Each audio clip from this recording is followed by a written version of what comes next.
Olá, paz do Senhor. Sou o pastor JC Silva com um foco na lição 10 com a temática As adversidades não impedem o crescimento do cristão. Me ajude a levar essa reflexão bíblica ainda mais longe. Deixe seu feedback através de seu like e seus comentários.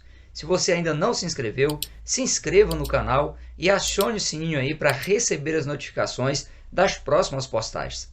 Compartilhe o vídeo nas suas redes sociais e me diga de onde você está conectado. Vamos juntos e unidos, pois junto e misturado vira bagunça. O texto áureo é 2 Pedro capítulo 3, versículo 18. Antes crescei na graça e no conhecimento de nosso Senhor Jesus Cristo. A ele seja dada a glória, assim agora como no dia da eternidade. Na verdade aplicada, o bispo Samuel Ferreira, ele frisa que as adversidades são métodos pedagógicos de Deus para o crescimento do crente.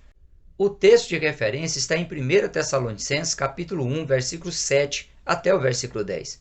Nesse texto, o apóstolo Paulo, focando o sucesso do evangelho em Tessalônica e também a fidelidade daquela igreja, a cita como exemplo para todos os fiéis, tendo em vista que a prática de vida cristã autêntica exercitada por aquela igreja era conhecida de todos e que tal fato comprovava a conversão sincera a Cristo e a esperança na volta de Jesus. É comum, nos momentos de adversidade, as pessoas sentirem as suas forças minadas e chegarem a imaginar que as lutas vêm para destruí-las. No entanto, ser destruído ou superar as adversidades vai depender da forma como as adversidades forem encaradas e também combatidas. A prova é o que ocorreu com os cristãos da cidade de Tessalônica, onde, em meio às adversidades e circunstâncias aflitivas, ao se apoiarem no Evangelho como uma base suficientemente sólida, os cristãos eles souberam tirar proveito, consolidar a fé de maneira exemplar e ganhar a resiliência necessária para superar todos os desafios adversos de sua época.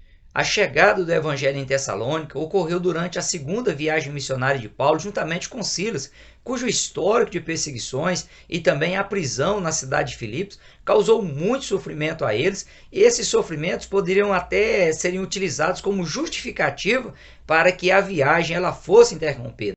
No entanto, Paulo e Silas viram oportunidade na adversidade. Por isso eles deram sequência na segunda viagem missionária e se sentindo ainda mais fortes espiritualmente, ainda que feridos e injuriados fisicamente.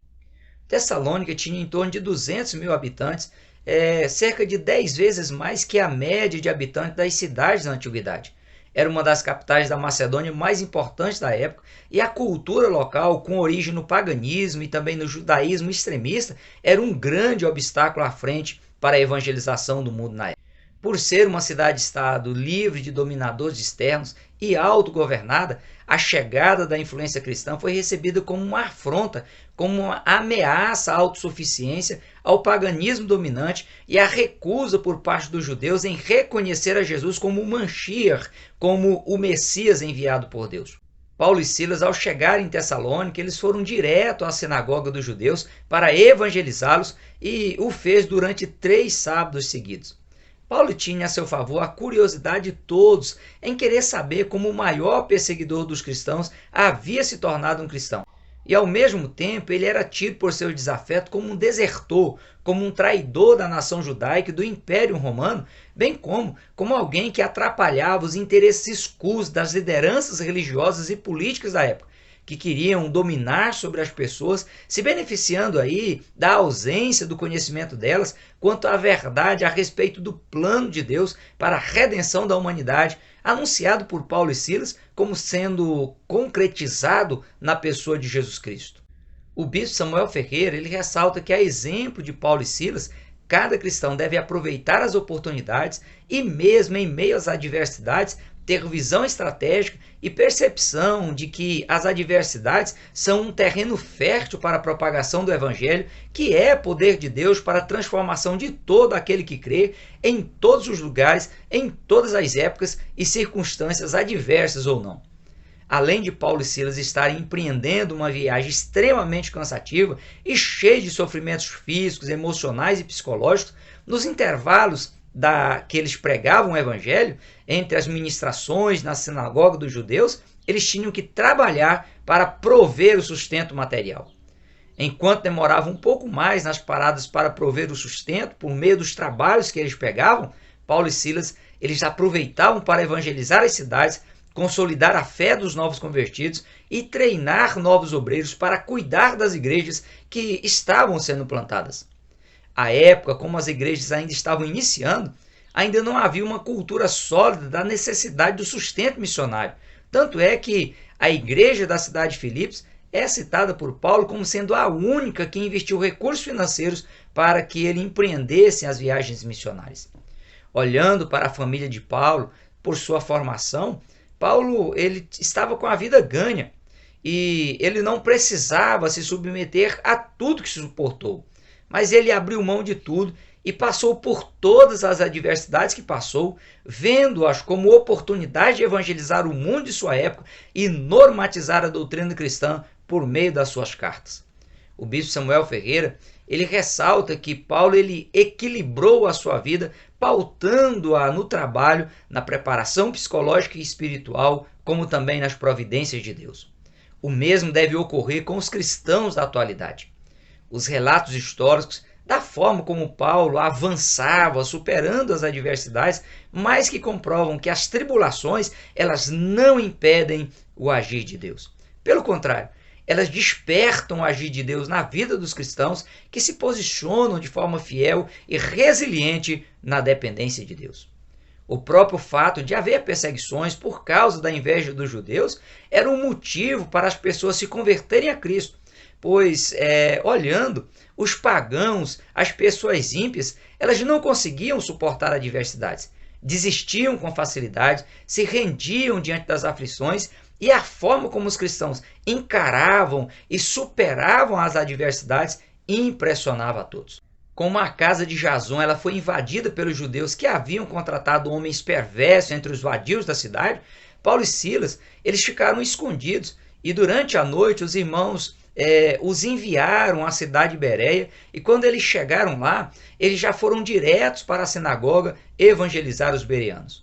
Ou seja, a perseguição na cidade de Tessalônica adiantou a chegada do evangelho na cidade de Bereia. E com o grande crescimento da igreja na cidade de Tessalônica, essa igreja ela recebeu 2 cartas do apóstolo Paulo para orientá-los a respeito da volta de Jesus, dentre outros assuntos, e também para fortalecer a fé deles no meio das perseguições.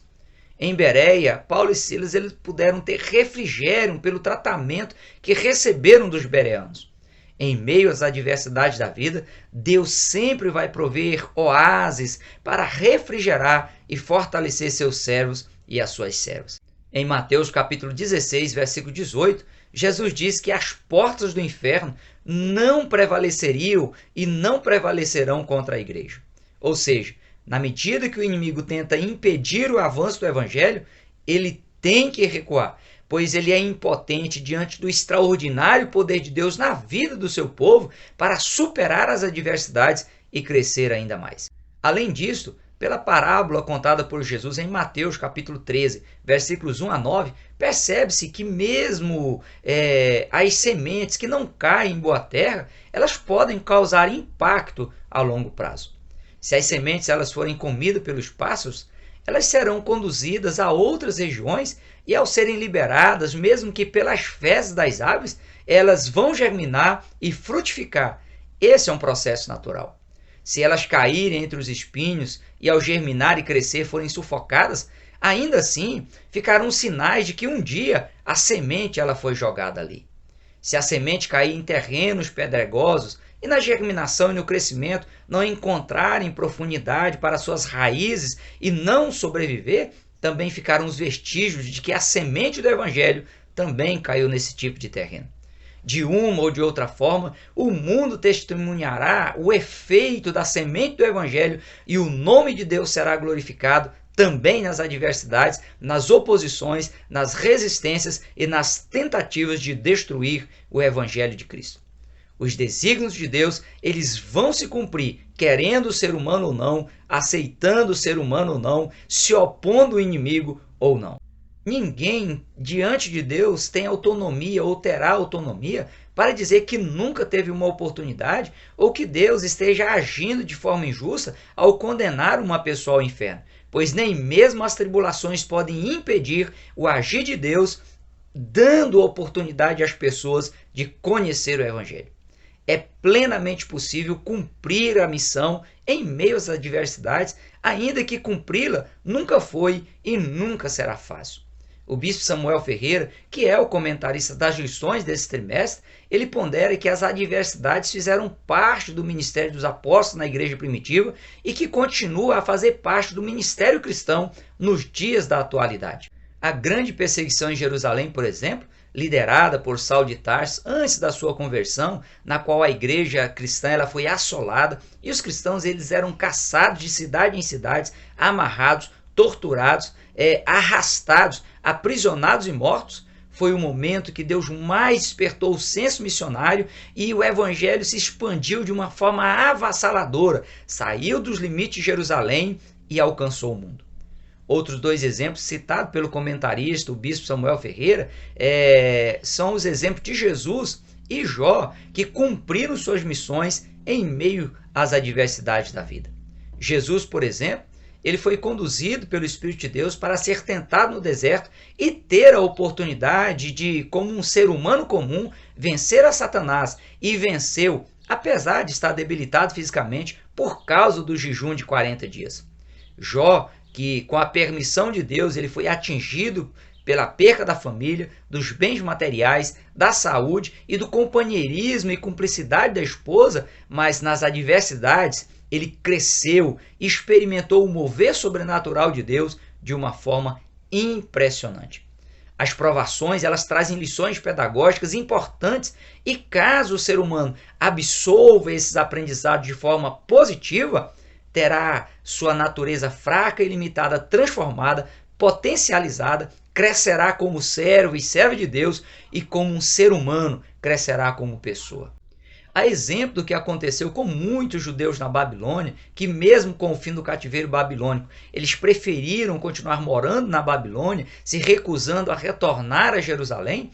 Se o cristão da atualidade ele se acomodar, se conformar, se sentir confortável no mundo, longe do projeto de Deus para as suas vidas, ele não sentirá saudade de Jerusalém celestial, não desejará o céu, não clamará pelo arrebatamento da igreja. Nas suas orientações aos seus discípulos, Jesus ele disse: se o mundo vos aborrece, sabei que primeiro do que a vós me aborreceu a mim. Se vós fosseis do mundo, o mundo amaria o que era seu. Mas porque não sois do mundo, antes eu vos escolhi do mundo, por isso é que o mundo vos aborrece. Lembrai-vos da palavra que vos disse: não é o servo maior do que o seu senhor. Se a mim me perseguiram, também vos perseguirão a vós. Se guardarem as minhas palavras, também guardarão a vossa. Mas tudo isso vos farão por causa do meu nome, porque não conhecem aquele que me enviou. Diante deste texto fica evidente que as perseguições só comprovam que os cristãos eles não pertencem e não são coniventes com o sistema mundano fora da vontade de Deus.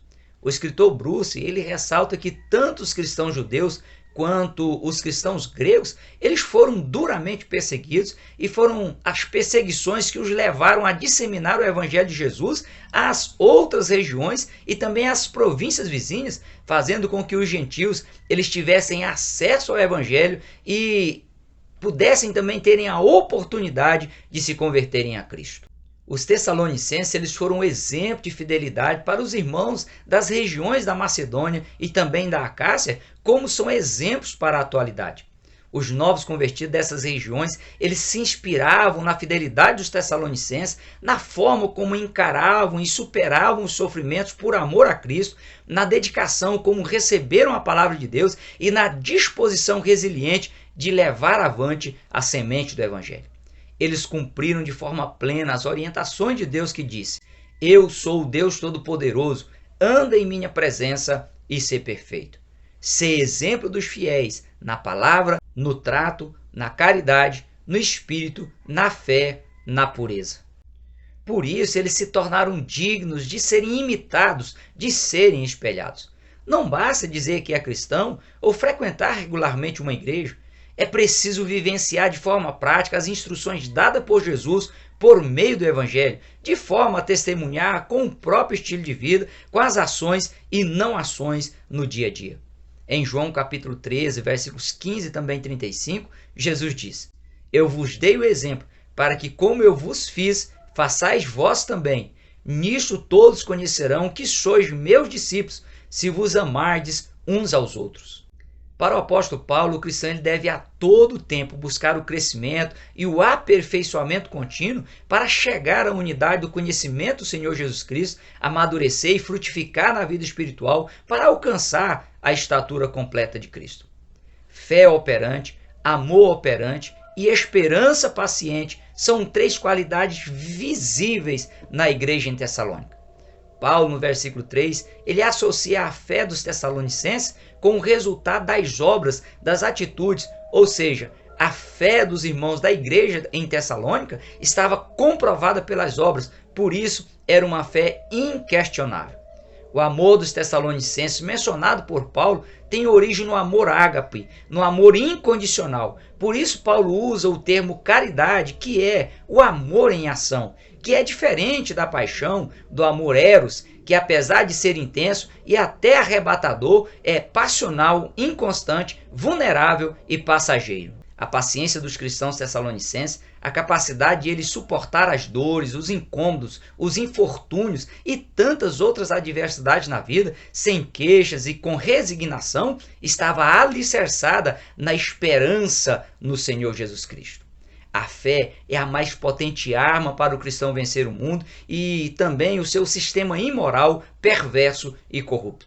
O amor ágape é a maior virtude de um cristão autêntico. A esperança alicerçada em Cristo, ela não traz confusão. O bispo Samuel Ferreira, nos seus comentários, ele chama a atenção para o fato de que essas 3 qualidades, elas são essenciais na vida do cristão da atualidade e expressam a ação do Espírito Santo dirigindo o seu modo de ser, de viver, de agir e de reagir. De acordo com o escritor João Evangelista Martins Terra, as virtudes de uma pessoa faz com que as suas obras sejam ressaltadas, por isso o resultado produz transformação tanto na própria pessoa quanto em quem estiver no seu convívio.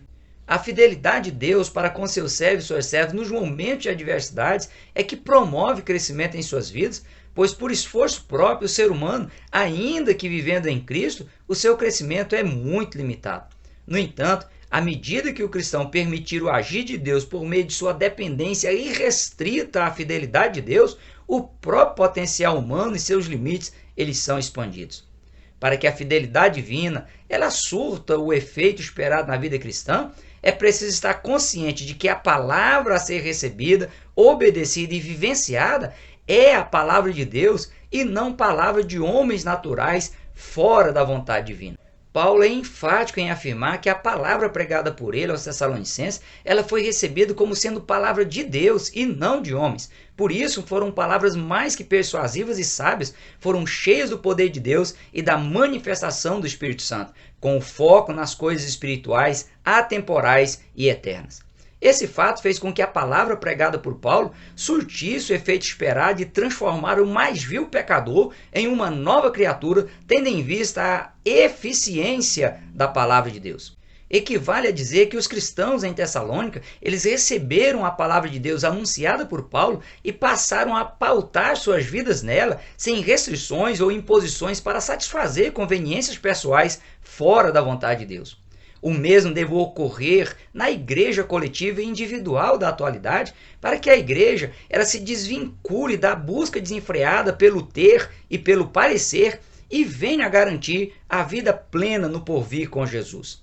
Para experimentar a fidelidade de Deus e crescer nas adversidades, também é preciso desejar e buscar a vontade de Deus. Quem apenas desejar, mas deixar de buscar a vontade de Deus, nunca a conhecerá, nunca experimentará seus efeitos e nunca se beneficiará dela. Para ilustrar essa importância, o bispo Samuel Ferreira, ele traz a comparação que o apóstolo Pedro faz da importância do leite materno para um recém-nascido. Para melhor mensurar, o apóstolo Pedro ele usou a expressão desejai afetuosamente em 1 Pedro capítulo 2, versículo 2. Ou seja, desejai de uma forma muito especial e também diferenciada para poder se beneficiar de suas propriedades naturais e obter o crescimento saudável e sustentável.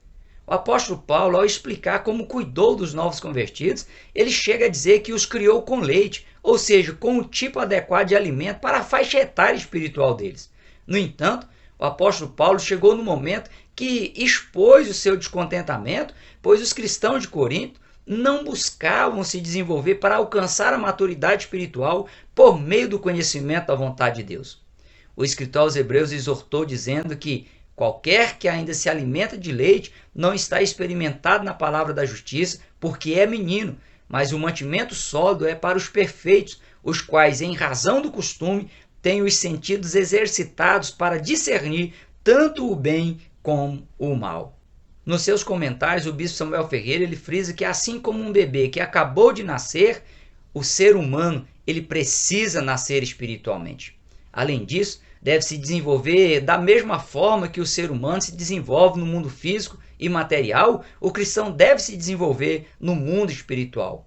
Somente por meio da oração incessante, intensa e profunda, o cristão ele pode buscar e conhecer plenamente a vontade de Deus, assim na terra como no céu. Por último, e não menos importante, para experimentar a fidelidade de Deus e crescer nas adversidades, é preciso ainda saber lidar com os sofrimentos de forma positiva e proativa. Sempre haverá lições construtivas que podem ser extraídas das adversidades e que tornarão a pessoa ainda mais forte, mais bem preparada, mais prudente e mais dependente de Deus. Os cristãos em Tessalônica, eles sofreram por amor ao Evangelho, mas de uma forma racional. Eles estavam cientes no que acreditavam e do porquê acreditavam. Ao invés de olhar as dores, os infortúnios em decorrência dos sofrimentos, eles preferiram olhar para os benefícios que as adversidades estavam lhes proporcionando, pois eles estavam crescendo em Cristo, estavam consolidando a fé e acumulando riqueza incorruptível no reino de Deus. Para o apóstolo Paulo, a nossa leve e momentânea tribulação produz para nós um peso eterno de glória muito excelente, não atentando nós nas coisas que se veem, mas nas coisas que se não veem, porque as coisas que se veem são temporais e as que se não veem são eternas. Para mim, diz o apóstolo Paulo, tenho por certo que as aflições desse tempo presente não são para comparar com a glória que em nós há de ser revelada. A partir do momento que a pessoa focar os benefícios oriundos de uma fé resiliente, a pessoa sairá na frente daquelas que focam os efeitos negativos das adversidades. O bispo Samuel Ferreira ele lembra ainda que é impossível viver sem tribulações, mas a forma como a pessoa as encarar vai determinar o seu sucesso ou o seu fracasso. O apóstolo Pedro ele pondera dizendo: mediante a fé estáis guardados na virtude de Deus para a salvação já prestes para se revelar no último tempo, em que em vós grandemente vos alegrais, ainda que agora importa, sendo necessário, que estejais por um pouco contristados com várias tentações, para que a prova da vossa fé, muito mais preciosa do que o ouro que perece e é provada pelo fogo, se ache em louvor e honra e glória na revelação de Jesus Cristo. Melhor é que padeçais fazendo bem, se a vontade de Deus assim o quer, do que fazendo mal. Aproveite as oportunidades dadas por Deus para superar as adversidades e crescer na graça e no conhecimento do nosso Senhor. O fato de o cristão autêntico estar servindo ao Senhor não o exime de passar por adversidades, mas também passar por situações de extremas aflições não significa que o cristão ele será destruído e que perderá a sua salvação. É em meio às adversidades que o sobrenatural de Deus te fará crescer espiritualmente de forma saudável e sustentável. Hoje nós ficamos por aqui. Até o próximo encontro, se Deus quiser. Prossiga na paz do Senhor.